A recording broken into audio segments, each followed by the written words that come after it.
Hi friends, ಎಲ್ಲರೂ ಹೇಗಿದ್ದೀರಿ? ಚೆನ್ನಾಗಿದ್ದೀರಿ? ನಾವು ಸಹ ಭಾಳ ಚೆನ್ನಾಗಿದ್ದೀರಿ. ವೆಲ್ಕಮ್ ಬ್ಯಾಕ್ ಟು ಕಾರುಣ್ಯ ಕನ್ನಡ ಮನೆಗೆ. ಹೊಸದಾಗಿ ಯಾರಾದರೂ ನನ್ನ ಚಾನಲ್ ನೋಡುವುದಾದರೆ ಪ್ಲೀಸ್ ಮರೆಯದೆ ಸಬ್ಸ್ಕ್ರೈಬ್ ಮಾಡ್ಕೊರಿ. ಹಾಗೆ ಪಕ್ಕದಲ್ಲಿರೋಂಥ ಬೆಲ್ಲೈಕನನ್ನು ಸಹ ಕ್ಲಿಕ್ ಮಾಡಿರಿ. ನಾನು ಮಾಡುವಂಥ ವೀಡಿಯೋಸು ನಾನು ಅಪ್ಲೋಡ್ ಮಾಡಿದಾಗ ಫಸ್ಟು ನಿಮಗೆ ಬರ್ತವೆ. ಇದು ಬಂದುಬಿಟ್ರಿ ಸಂಜೆ ವ್ಲಾಗ್ ನಾನು ಸ್ಟಾರ್ಟ್ ಮಾಡಿದ್ದೀನಿ. ಕೆಲಸದಿಂದ ಮನೆಗೆ ಬರೋಕ್ಕಿಲ್ಲ, ಭಾಳ ಹೊಟ್ಟೆ ಹಶ್ವಾಯಿತು. ಏನೈತೆ ಮನೆಯಲ್ಲಿ ತಿನ್ನೋಕ್ಕಂತ ನಾನು ಸಹ ಚಿಕ್ಕ ಮಕ್ಕಳು ಹುಡುಕ್ದಂಗೆ ಹುಡುಕಿದ್ದೀನಿ ರೀ.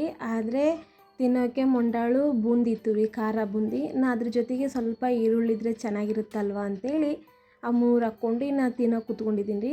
ಇನ್ನು ಅದು ತಿಂದಾದ್ಮೇಲೆ ರೀ ನಮ್ಮ ಮಕ್ಕಳು ಆಟಾಡೋಕೆ ಹೋಗಿದ್ರಿ. ಇನ್ನು ಅವ್ರನ್ನ ಕರೆದು ಅವ್ರಿಗೆ ನನ್ನ ದೊಡ್ಡ ಮಗಳಿಗೆ ಹೋಮ್ವರ್ಕ್ ಇದೆ, ಇನ್ನು ತನಗೆ ಹೋಮ್ವರ್ಕ್ ಮಾಡಿಸ್ತಾ ಇದ್ದೀನಿ. ಮೊಂಡಕ್ಕಿ ನಾನೊಂದೇ ತಿಂದೀನಿ ರೀ, ನನ್ನ ಮಕ್ಳಿಗೆ ಕೊಟ್ಟಿಲ್ಲ. ಯಾಕೆ ಅಂತಂದರೆ ರೀ, ನನ್ನ ಮಕ್ಳಿಗೆ ಏನೋ ಒಂದು ನಮ್ಮ ತಂಗಿ ತಿನ್ಸಿರ್ತಾಳೆ. ಇನ್ನು ನನ್ನ ಮನೆಗೆ ಬಂದ್ರೂ ನನ್ನ ಮಕ್ಕಳು ಜಲ್ದಿ ಮನೆಗೆ ಬರಲ್ಲಪ್ಪ. ಎಲ್ಲ ತಾಯಿಯವರು ಮನೆಗೆ ಬರೋಕ್ಕಿಲ್ಲ, ಅವ್ರ ಮಕ್ಕಳು ಓಡಿ ಬಂದರೆ ನನ್ನ ಮಕ್ಕಳು ಬರೋದಿಲ್ಲ ರೀ. ದಾರಿಯಲ್ಲಿ ಬರುವಾಗ ರೀ ಗಾಡಿಗೆ ಏರ್ತಾರೆ, ಮತ್ತು ಗಾಡಿ ಏರಿ ಮನೆಗೆ ಬರೋಕ್ಕಿಲ್ಲ, ಮತ್ತು ಗಾಡಿ ಇಳಿದು ಅವ್ರು ಎಲ್ಲಿಗೂ ಇದ್ರು ರೀ ಅಲ್ಲಿಗೆ ಹೋಗಿ ಮತ್ತೆ ಅಲ್ಲೇ ಆಡ್ಕೊತಾರೆ. ಹಂಗೆ ನನ್ನ ಮಕ್ಕಳು ಇನ್ನು ಎಷ್ಟಂತ ಕರೀಲಿ, ಒಂದು 2-3 ಸಾರಿ ಕರಿತೀನಿ, ಬಂದಿಲ್ಲ ಅಂದರೆ ನಾನು ಒಂದೇ ಕೂತ್ಕೊಂಡು ತಿಂದುಬಿಡ್ತೀನಿ.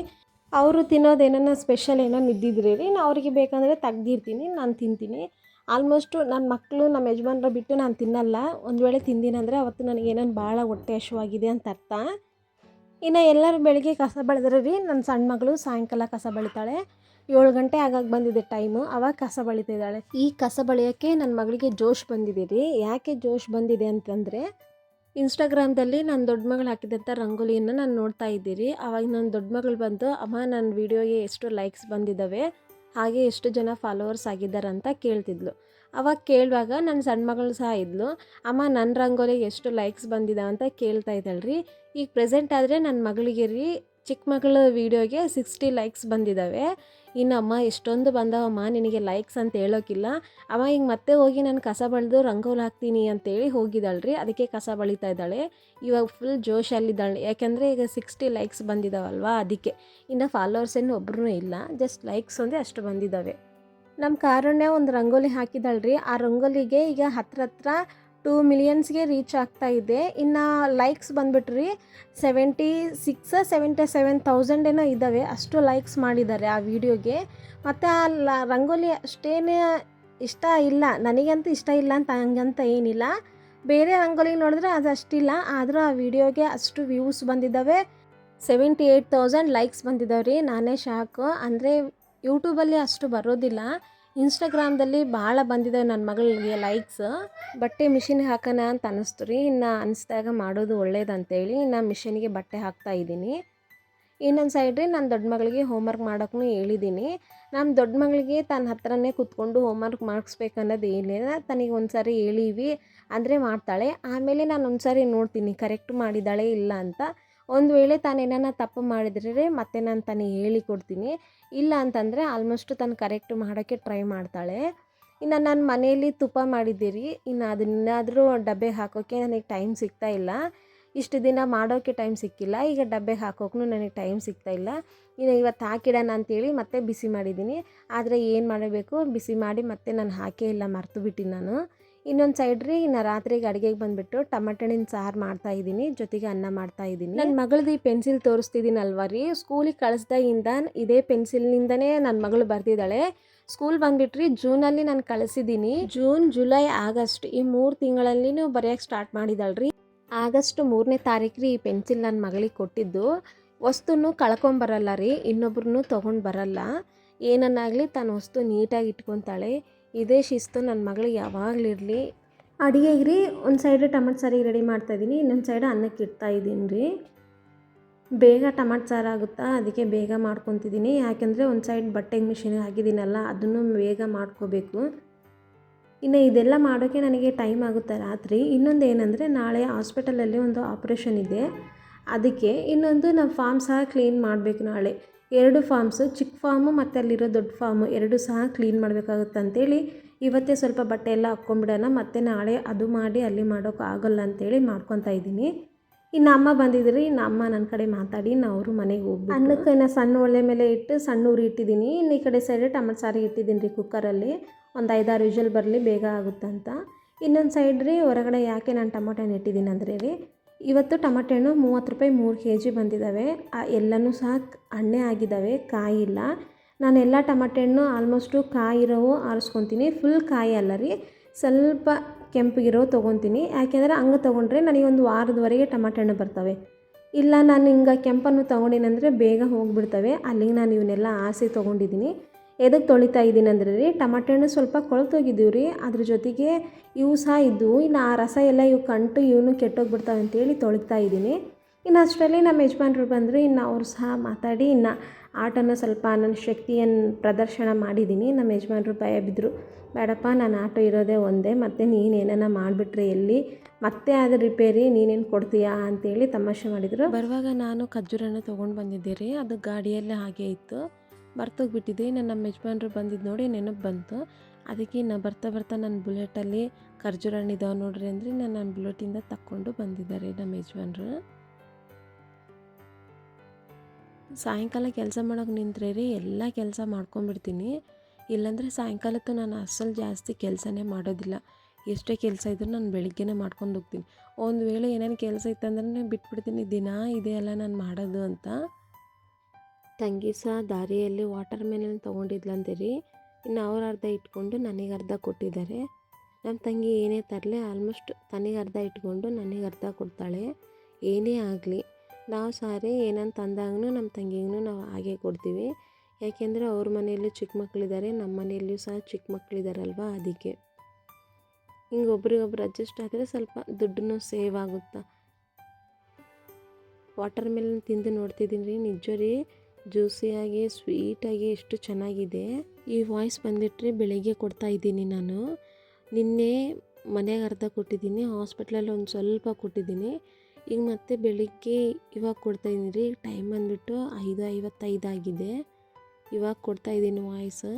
5 ಗಂಟೆ ಇದ್ದರೆ ಪ್ರೇಯರ್ ಮಾಡಿಕೊಂಡು ನಾನು ಫ್ರೆಶ್ ಅಪ್ ಆಗಿ ಮತ್ತೆ ಈಗ ಬಂದು ವಾಯ್ಸ್ ಕೊಡ್ತಾಯಿದ್ದೀನಿ. ಅದಕ್ಕೆ ವಾಯ್ಸ್ ಸ್ವಲ್ಪ ಬೇರೆ ಥರನೇ ಇದೆ. ಸ್ವಲ್ಪ ನನ್ನ ವಾಯ್ಸ್ ಚೆನ್ನಾಗಿಲ್ಲ ಅಂತ ಮತ್ತೆ ನನ್ನ ವೀಡಿಯೋನ ಸ್ಕಿಪ್ ಮಾಡಿದ್ದೀವಿ. ಮರ್ಯಾದೆ ನನ್ನ ವೀಡಿಯೋನ ನೋಡಿರಿ. ಇನ್ನು ವಾಟರ್ ಮೆಲನ್ ಹಂಗೆ ಇಟ್ಟರೆ ಇನ್ನು ಒಳ್ಳೇದಲ್ಲ ಅಂಥೇಳಿ ನಮ್ಮ ಯಜಮಾನ್ರನ್ನ ಕರೆದು ಮಕ್ಕಳನ್ನ ಕರೆದು ತಿನ್ನೋಕ್ಕೆ ಸ್ಟಾರ್ಟ್ ಮಾಡಿದ್ದೀವಿ. ಆಮೇಲೆ ಊಟ ಹೋಗೋದಿಲ್ಲ. ಆಲ್ಮೋಸ್ಟು ವಾಟರ್ ಮೆಲನ್ ಬೆಳಿಗ್ಗೆ ಅಥವಾ ಮಧ್ಯಾಹ್ನ ತಿನ್ನಬೇಕು. ರಾತ್ರಿ ಹೊತ್ತು ತಿಂದರೆ ಎದೆ ಮೇಲೆ ಇರುತ್ತೆ, ಅದು ಚೆನ್ನಾಗಿ ಜಮಡಕ್ಕೂ ಬರೋದಿಲ್ಲ. ಸ್ವಲ್ಪ ಜಮಡಿ ನಾವು ನುಂಗ್ಬಿಡ್ತೀವಲ್ವ, ಊಟ ಮಾಡುವಾಗ ಅದೇ ವಾಸನೆ ಊಟ ಮಾಡುವಾಗ ವಾಪಸ್ ಬಂದಂಗೆ ಆಗುತ್ತೆ. ಇನ್ನು ನಮ್ಮ ಕಾರುಣ್ಯಗೆ ಹಣ್ಣು ತಿನ್ನೋಕೆ ಕರೆದ್ರೆ ಇನ್ನು ತಾನು ಬಂದೇ ಇಲ್ಲ. ನನ್ನ ಮಕ್ಕಳಿಗೆ ನಾನು ರಾತ್ರಿ ಹೊತ್ತು ಈ ಹಣ್ಣು ಮಾತ್ರ ನಾನು ಕೊಡೋಕೆ ಇಷ್ಟನೇ ಪಡಲ್ಲ. ಹುಡುಗರು ಈ ಹಣ್ಣು ತಿಂದಿಲ್ಲ ಅಂದರೆ ನಾನು ಸಂತೋಷ ಬೀಳ್ತೀನಿ ಅಷ್ಟೇ ಹೊರತಾಗಿ ಈ ಹಣ್ಣು ತಿಂದರೆ ರಾತ್ರಿ ಊಟ ಮಾಡಲ್ಲಲ್ಲ ಅಂತ ಒಂದು ಬಾಧೆ. ಊಟ ಮಾಡಿದರೆ ವಾಂತಿ ಮಾಡ್ತಾರಲ್ಲ ಅಂತ ಇನ್ನೊಂದು ಭಯ ನನಗೆ. ವಾಂತಿ ಮಾಡಿದರೆ ಎಷ್ಟು ಸುಸ್ತಾಗುತ್ತಾ, ಹೌದಿಲ್ಲ ರೀ? ಇನ್ನಷ್ಟು ಕೊಟ್ಟರು ನನ್ನ ಮಕ್ಕಳು ನನಗಿನ್ನೂ ಸ್ವಲ್ಪ ಅಂತ ಹೇಳ್ತಿದ್ದಾರೆ. ನಮ್ಮ ಯಜಮಾನ್ರು ಬೇಡ ಸಾಕು ಅಂತ ನಮ್ಮ ಯಜಮಾನ್ರು. ಆಮೇಲೆ ಬಂದ್ಲಮ್ಮ ನಮ್ಮ ಮಗಳು. ಇನ್ನು ತನಗೆ ಕೊಟ್ಟಿದ್ದೀನಿ, ಇನ್ನು ಸ್ವಲ್ಪನೇ ಇಟ್ಟಿದ್ದೀನಿ ತನಗೆ ನಾನು. ಇನ್ನು ಅದು ಮುಗಿಯೋಕ್ಕಿಲ್ಲ ರೀ, ನನ್ನ ಮಗಳು ನನ್ನ ಮೇಲೆ ಪ್ರೀತಿ ಬಂದಿದೆ. ಅದಕ್ಕೆ ಮುದ್ದಿಡಮ್ಮ ಅಂತೇಳಿರಿ, ನಾನು ಮುದ್ದಿಟ್ಟು ನಾನೊಂದು ಹಾಡಿಟ್ಟಿದ್ದೀನಿ. ಕಾಲು ನೋವಾಗಿದೆ ಅಂತೇಳಿ, ಅಮ್ಮ ನನ್ನ ಕಾಲು ನೋವಾಗಿದೆ ಅಮ್ಮ, ನನ್ನ ಸಲುವಾಗಿ ಪ್ರೇಯರ್ ಮಾಡಂದರೆ ಇನ್ನು ತನ್ನ ಕಾಲ ಮೇಲೆ ಕೈ ಇಟ್ಟರೆ ಇನ್ನು ಪ್ರೇಯರ್ ಮಾಡಿದ್ದೀನಿ. ಮಾಡಲೇಬೇಕು, ಮಾಡಿಲ್ಲ ಅಂದರೆ ಇನ್ನು ತನ್ನ ಮಾನಸಿಕ ಆಗಿಬಿಡ್ತಾಳ. ಇನ್ನು ಅದಾಗ ಹಾಕಿಲ್ಲ ರೀ, ನಾನು ಬಟ್ಟೆ ಮಡ್ಚ್ಕೊತಾ ಇದ್ದೀನಿ. ಬಟ್ಟೆ ಮಡ್ಚೋದೆಲ್ಲನೂ ಮುಗೀತು, ಬೇಗ ಮಾಡ್ಕೊತಾ ಇದ್ದೀನಿ. ನಾನು ಸಾಯಂಕಾಲ ಹೊತ್ತು ಜಾಸ್ತಿ ಕೆಲಸ ಮಾಡೋಕ್ಕೆ ನಾನು ಇಷ್ಟಪಡಲ್ಲಪ್ಪ. ಏನೇ ಕೆಲಸ ಆದರೂ ನಾನು ಬೆಳಿಗ್ಗೆ ಮಾಡ್ಕೊಳಕ್ಕೆ ಇಷ್ಟಪಡ್ತೀನಿ. ಆದರೆ ಏನೋ ಮಾಡಬೇಕಂತ ಇವತ್ತು ನಿರ್ಧಾರ ಮಾಡಿದ್ದೀನಿ. ನಾಳೆ ದಿನ ಕೆಲಸ ನೆನೆಸ್ಕೊಂಡ್ರೆ ಅಪ್ಪ ಬೇಡ ಇವತ್ತೇ ಅರ್ಧ ಕೆಲಸ ಮುಗಿಸ್ಕೊಂಬಿಡೋಣ ಅಂತೇಳಿ ಮಾಡ್ಕೊತಾ ಇದ್ದೀನಿ ರೀ. ನಿಜ ರೀ, ಫಾರ್ಮ್ ಕ್ಲೀನ್ ಮಾಡೋಕೆ ಅಂದರೆ ಸುಸ್ತಾಗ್ಬಿಡ್ತೈತೆ. ಆಮೇಲೆ ನನಗೆ ಬೇರೆ ಕೆಲಸ ಮಾಡೋಕ್ಕೂ ಆಗೋದಿಲ್ಲ. ಅವಾಗಿನಷ್ಟು ಶಕ್ತಿ ನನಗೀಗ ಬರ್ತಾ ಇಲ್ಲಪ್ಪ. ಸೆಕೆಂಡ್ ಡೆಲಿವರಿ ಆದಾಗಿಂದ ಸ್ವಲ್ಪ ವೀಕ್ ಅನ್ನಿಸ್ತೈತೆ ನನಗೆ. ಹೆಣ್ಮಕ್ಳು ಆದ್ರೂ ಎಷ್ಟು ಕೆಲಸ ಮಾಡ್ತಾರೆ. ಅವ್ರಿಗೆ ಸಿಸರಿನ್ ಆಗಿದ್ದವ್ರು ಹೆಂಗಿರ್ತಾರೇನೋ ಪಾಪ, ಭಾಳ ಕಷ್ಟ ಅವ್ರದ್ದು. ಇನ್ನು ಅಡುಗೆ ಮುಗಿಯೋಕ್ಕಿಲ್ಲ ರೀ, ಇನ್ನು ನನ್ನ ದೊಡ್ಡ ಮಗಳು ಮಕ್ಕೊಂಬಿಡ್ತಾಳೆ. ಅದಕ್ಕೆ ಫಸ್ಟು ನನ್ನ ದೊಡ್ಡ ಮಗಳಿಗೆ ಊಟ ಹಾಕ್ಕೊಡೋಣ ಅಂಥೇಳಿ ಊಟಕ್ಕೆ ಹಾಕಿ ಇಟ್ಟಿದ್ದೀನಿ ರೀ ತಣ್ಣಗಾಗಲಿ ಅಂತ. ಬೇಗ ಪ್ರೇಯರ್ ಮಾಡಮ್ಮ ಊಟ ಮಾಡುವಂತ ಅಂತಂದರೆ ಸರಿ ಅಂತ ಹೇಳಿದ್ದಾಳೆ ರೀ. ಹಾಗೆ ಇನ್ನೊಂದು ಸೈಡ್ ನಾನು ಕಸ ಬಳ್ಕೊಂಡು ಬರ್ತಾಯಿದ್ದೀನಿ ರೀ. ಇನ್ನು ನಮ್ಮ ಯಜಮಾನ್ರು ಫಾರ್ಮ್ ಕಡೆ ಹೋಗಿ ಬಂದುಬಿಟ್ರೆ ಇನ್ನು ನಾವು ಸಹ ಊಟ ಮಾಡೋಣ ಅಂತೇಳಿ ಊಟಕ್ಕೆ ಕೂತ್ಕೊತಾ ಇದ್ದೀವಿ. ಇವತ್ತೇನು ತಪ್ಪು ಮಾಡಿಬಿಟ್ಟಿನಿ ರೀ ಅಡುಗೆದಲ್ಲಿ. ಏನು ತಪ್ಪು ಅಂತಂದರೆ ರೀ, ಟೊಮೆಟೊ ಹಣ್ಣಿನ ಸಾರಿಗೆ ಒಗ್ಗರಣೆ ಕೊಟ್ಟೇ ಇಲ್ಲ, ಮರ್ತೋಗ್ಬಿಟ್ಟಿನಿ ನಾನು ಕೊಟ್ಟಿದ್ದೀನಿ ಅಂತ. ಇನ್ನು ನಮ್ಮ ಯಜಮಾನ್ರು ನೀನು ಒಗ್ಗರಣೆ ಕೊಟ್ಟಿಲ್ಲಲ್ಲ ಟೊಮೆಟೊ ಹಣ್ಣಿನ ಸಾರಿಗೆ ಅಂದರೆ, ಇಲ್ಲ ರೀ ಮರ್ತು ಬಿಟ್ಟಿನಿ ನಾನು ಅಂತ. ಈಗ ಕೊಡಲಾ ಅಂದರೆ ಇಲ್ಲ ಬೇಡ ಬೇಡ್ರಳು ಊಟ ಮಾಡಂತ. ನಮ್ಮ ಯಜಮಾನ್ರು ಏನನ್ನ ಕೆಲಸ ಕರೆಕ್ಟಾಗಿಲ್ಲ ಅಂದರೆ ಅವ್ರು ಸಹ ಕೆಲಸ ಕರೆಕ್ಟಾಗಿ ಊಟ ಮಾಡೋದಿಲ್ಲ. ಅದೇ ಈಗ ಬಂದಿದ್ದು. ಇನ್ನು ಅಲ್ಲಿಗೆ ನನಗೆ ಅನ್ನ ಅಷ್ಟೊಂದು ಬೇಡ ಅಂತೇಳಿ ಸ್ವಲ್ಪ ತೆಗೆದುಬಿಟ್ಟಿದ್ದಾರೆ.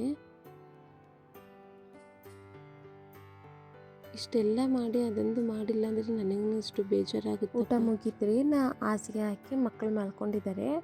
ಇನ್ನು ನಾನು ಹೊರಗಡೆ ಬಂದು ಇನ್ನು ಬಟ್ಟೆ ಎಲ್ಲ ನೀರಲ್ಲಿ ಹಿಂಡಿ ಇನ್ನು ಒಣಗಾಗಿ ಬರೋಣ ಅಂತೇಳಿ ಇನ್ನು ಸಿದ್ಧಳಾಗಿದ್ದೀನಿ. ನನಗೆ ಹಿಂಗೆ ನೀರು ಬರ್ತಾಯಿದ್ರೆ ಒಗೆಯೋಕ್ಕೆ ಮನಸ್ಸು ಬರ್ತೈತೆ, ಬಟ್ಟೆ ಹಿಂಡೋಕ್ಕೂ ಸಹ ಮನಸ್ಸು ಬರ್ತೈತೆ.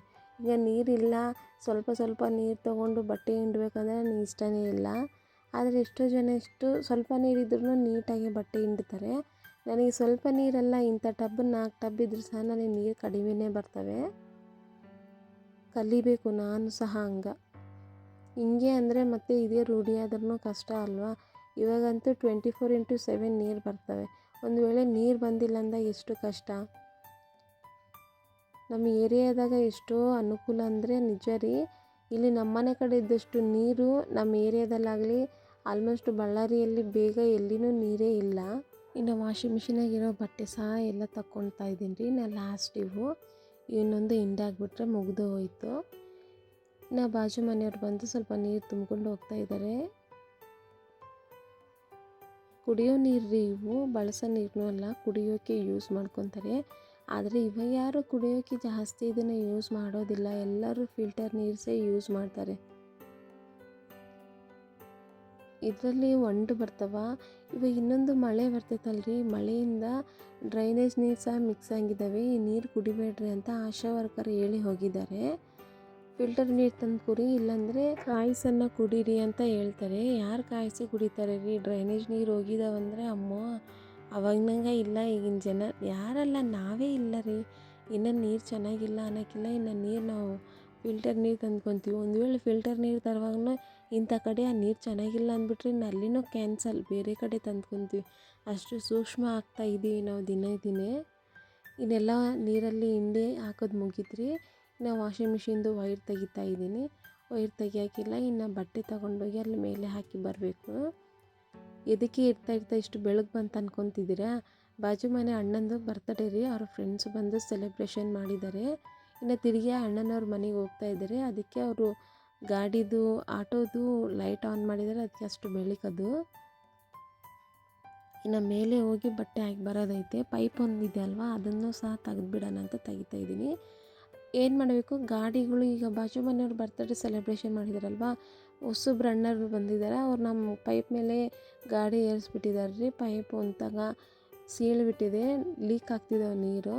ಇನ್ನು ಸ್ವಲ್ಪ ಹೋಗ್ಬಿಟ್ರೆ ಇನ್ನೆಲ್ಲ ಬೇರೆ ಮನೆ ಕಡೆ ಹೋಗ್ತಾವಂತೇಳಿ ನಮ್ಮ ಯಜಮಾನ್ರು ಮನೆಯಲ್ಲಿದ್ದ ಟೇಪ್ ತೊಗೊಂಡು ಬಂದು ಇನ್ನು ಟೇಪ್ ಹಾಕ್ತಾಯಿದ್ದಾರೆ. ಪೈಪ್ ಯಾರಿಗನ್ನ ಕೊಟ್ಟಿಲ್ಲ ಅಂದ್ರೂ ಒಂದು ಸಮಸ್ಯೆ, ಕೊಟ್ಟರು ಒಂದು ಸಮಸ್ಯೆ. ನಮ್ಮ ಯಜಮಾನ್ರು ಊದಿ ಹಿಂಗೆ ಇಟ್ಕೊ ಅಂತ ಹೇಳಿದ್ದಾರೆ. ನನಗೇನು ಗೊತ್ತು ಹಿಂಗೆ ಇಟ್ಕೊ ಅಂತ, ಸುಮ್ಮನೆ ಕೈಯಲ್ಲಿ ಕೊಟ್ಟಿದ್ದಾರೆ ಏನೋ ಅಂತ ಅಂದ್ಕೊಂಡಿದ್ದೀನಿ. ಹೋಗಿ ಪ್ಲಾಸ್ಟ್ರ್ ತೊಗೊಂಡು ಬರೋಷ್ಟರಲ್ಲಿ ಎಲ್ಲಿದೆ ಅದು ಅಂತಂದರೆ ಗೊತ್ತಿಲ್ಲ ರೀ ಅಂತಂದರೆ, ಅಯ್ಯೋ ನಿನಗೆ ಇಟ್ಕೊ ಅಂತಲ್ಲ ಕೊಟ್ಟೋಗಿದ್ದು ಅಂತಂದ್ರೆ, ಏನೋ ನನಗೆ ಗೊತ್ತಿಲ್ಲ ಅಂದರೆ ಸರಿ ಅಂತೇಳಿ ಮತ್ತೆ ಆಮೇಲೆ ಅವರೇ ನೋಡ್ಕೊಂಡು ಮತ್ತೆ ಪ್ಲಾಸ್ಟ್ರ್ ಹಾಕ್ತಿದ್ದಾರೆ. ಅಷ್ಟರಲ್ಲಿ ನಾನು ಸಹ ಬಟ್ಟೆ ಎಲ್ಲ ಟಬ್ಬಿಗೆ ಹಾಕಿಡ್ತಿದ್ದೀನಿ. ಯಾಕಂದರೆ ನಮ್ಮ ಯಜಮಾನ್ರು ಹೋಗಿ ಮೇಲಿಟ್ಟು ಬರ್ತಾರೆ. ಈಗ ಸದ್ಯಕ್ಕೆ ಟೈಮ್ ಬಂದುಬಿಟ್ರಿ 10:30 ಆಗಿದೆ. ಅದನ್ನು ಪರವಾಗಿಲ್ಲ, ಬಟ್ಟೆ ಒಣಗಾಕಿಲ್ಲ ಅಂದರೆ ನಾನು ಇಷ್ಟೆಲ್ಲ ಕಷ್ಟಪಟ್ಟಿದ್ದನ್ನು ವೇಸ್ಟ್ ಆಗಿಬಿಡ್ತೈತೆ. ಇನ್ನು ನಮ್ಮ ಯಜಮಾನ್ರು ಪೈಪ್ ನಾನು ಸುತ್ಕೊಂಡು ನೋಡು ನಿನ್ನ ಬಟ್ಟೆ ಎಲ್ಲ ಹಿಂಡಿ ನಾ ಟಬ್ಬಾಗ ಹಾಕಂತ ಹೇಳೋಕ್ಕಿಲ್ಲ, ಹಿಂಡಿ ಹಾಕ್ತಾಯಿದ್ದೀನಿ. ಹೊಸ್ದಾಗಿ ಯಾರು ನನ್ನ ಚಾನಲ್ ನೋಡೋದಾದರೆ ಪ್ಲೀಸ್ ಮರೆಯದೆ ನನ್ನ ಚಾನಲ್ನ ಸಬ್ಸ್ಕ್ರೈಬ್ ಮಾಡ್ಕೊರಿ, ಪಕ್ಕದಲ್ಲಿರೋಂಥ ಬೆಲ್ ಐಕಾನನ್ನು ಕ್ಲಿಕ್ ಮಾಡಿರಿ. ನಿಮಗೆ ಅನುಕೂಲ ಇದ್ದರೆ ನನಗೊಂದು ಲೈಕ್ ಕೊಟ್ಟಿರಿ, ಅನುಕೂಲ ಇದ್ದರೆ ನನಗೊಂದು ಕಮೆಂಟ್ ಮಾಡಿರಿ. ಓಕೆ ರೀ, ನೆಕ್ಸ್ಟ್ ಒಂದು ವೀಡಿಯೋದಲ್ಲಿ ನಾವು ಭೇಟಿ ಆಗೋಣ. ಟೇಕ್ ಕೇರ್ ರೀ, ಬಾಯ್ ರೀ.